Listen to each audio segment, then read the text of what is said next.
Bladen, a very, very familiar personality to all of you rugby fans. Hugh, welcome. Welcome to Cape Town. Before we start, I wanted to ask you a question. A little parody called Over to You. Have you seen it? Yes, I have. And what did you think? Well, I always say, it's better to get a mention than get no mention at all. And I've met Simon Hill, the guy who set up Over to Hugh. And it was sort of quite fun. It was fun. All right, let's go down memory lane for a minute. Your favorite memory from commentary, something that really sticks out in your mind. Well, I've had the great privilege of commentating 160 tests that South Africa have played in. So it's quite difficult to pick out one. The one real highlight, I think, was commentating our country winning the World Cup in 2007, being at the Stade de France and seeing the boys lifting the William Weber's trophy was just great. And there'd been a number of other incidents or other games that I remember very well. You may remember we were down 24-3 or 23-3 to the All Blacks in Durban, and we scored 3 converted tries to win the game in the last 10 minutes. I mean, it was very, very exciting. And then I think it was 1997 at the Parc de France, the last time, in fact, the Springboks played at Parc de France. Right. They were down after about 15 minutes, they were down, and then beat France about 52-12 and played just absolutely superb rugby. That day, Peter Rousseau scored 4 tries, and the final try was scored by Henry Honeyball, his first try in Test match rugby, and they ran the ball from inside their own 22, and the ball went through about 7 or 8 pairs of hands, and eventually Honeyball was at the try line. It was almost like he didn't want to score the try because the movement had been so sort of spectacular. Sure. But it was a great day in South African rugby, and a great day to commentate a game like that. I'm sure. And now, sitting on the armchair watching the game on a Saturday, do you crit the current commentators? Do you listen to what they're saying, and do they say things that you would feel you would have said differently? Not necessarily. I'm not a great guy for getting into conversations about the merits or demerits of guys who are in a similar profession to me. I occasionally listen, and I will sort of say, well, I think that guy he was a former radio commentator, because he will tell me that the guy's kicking with his left foot, and I can see that. Right. So one picks up little things like that, but I also say that I make mistakes, and so commentators do. As against the written word, you can't take it back. Sure. Once it's been said, and so people don't always realise that. Sure. And the thing that can get you into trouble is flippancy. The only area where people, I think, have got into trouble where they throw out a flippant remark and people take it seriously. Sure. And then you get criticised for that. So I've tried to avoid flippancy in my commentary. Okay. But on the whole, I tend not to criticise fellow workers. Sure. And then after a game's finished, do you go back and watch the game again and listen to yourself to hear what was said? And I do on occasions, just from a professional point of view. Sure. I might tell you that I hate it with a passion. Wow. I hate listening to myself. If I go to a restaurant and it's one of these sports bars and they're showing a game that I'm sort of commentating, I always say to the waiter, just turn the sound down a bit, Yeah.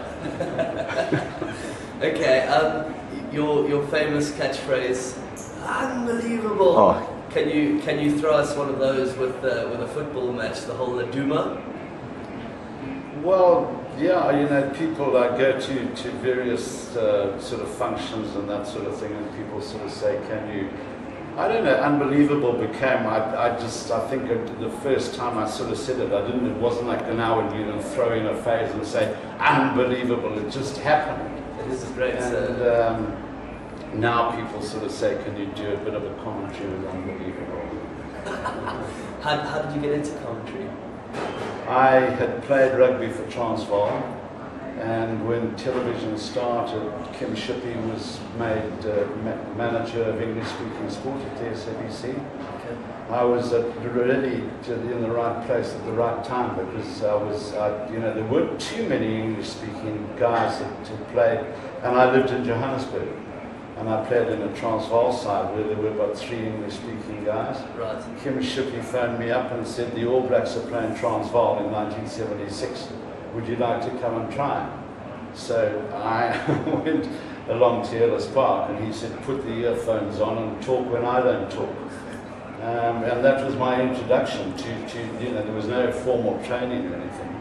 I just went along and gave my comments on the game. Awesome. And it sort of developed from there. Sure. Well, look, you've pretty much set the standard for commentary, I think, in South African rugby for sure. You've seen on SuperSport Blitz at the moment, they're running this new search for a commentator on the football side, and you see little clips of these guys. Have you got any advice for these guys who are applying and trying to become football commentators? Yeah, I think that I've always said in terms of commentary, and people say to me, how do you do it, and how do you remember names and that type of thing, and I say, I just prepare and prepare and prepare and prepare. And I got that from the one and only Bill McLaren, who I became quite friendly with in the latter part of his commentating career, in the latter part of his life. And he always just said to me, preparation is really one of the great hallmarks of being able to commentate properly. I think it's very difficult for a youngster to come along. Kerry Packer set the standard in terms of saying that I would not have a person commentating cricket in my commentary box who has not played for Australia, and preferably has captained Australia. And so I think there are a lot of non-internationals or non-former first-class rugby players who want to get into commentary but find it very difficult to break in, because a Kobus Wiesel, a Joel Stransky, or an Owen Nkamani all have that so-called sort of credibility because they've been there and they've been on the field and they've been in the hot spots, so to speak. Right. So it is quite difficult for somebody to break in, but then I think if you're going to go and audition, yes, what you've got to do is actually prepare and prepare. You can't just go and just say, right, I'm going to do an audition and say that player and that player. You've got to have prepared yourself to impress who you're trying to impress.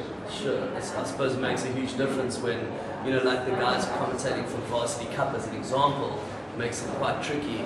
If you're watching a Springbok game, you know all the players, and that's obviously a fundamental part of it, but when you go and commentate for a Varsity Cup game, very often the guys don't even know who the players are. It makes it tricky as well. Try doing Craven Week. Yeah. Craven Week, you can get the players, the team lists, like 10 minutes before kickoff. And so you then, I think, it's a question of experience of you almost anticipate who's going to get the ball. Sure. So I will run my fingers down the team list, and if the side's kicking off, I'll look who the number 8 is and who the locks are. Right. And you almost pre-prepare what you're going to say. Sure. And that, I think, just comes from experience. You learn the halfbacks' names, you learn the hookers' names, and then as the game is going on, you just throw your eyes down to the team list. Sure. Are you going to New Zealand for the World Cup? No, I don't think so. You're not going? No. Okay. I've done 3 World Cups. The younger guys must take over. Hugh, thank you so much for coming down. We really appreciate it. Pleasure. Absolute pleasure.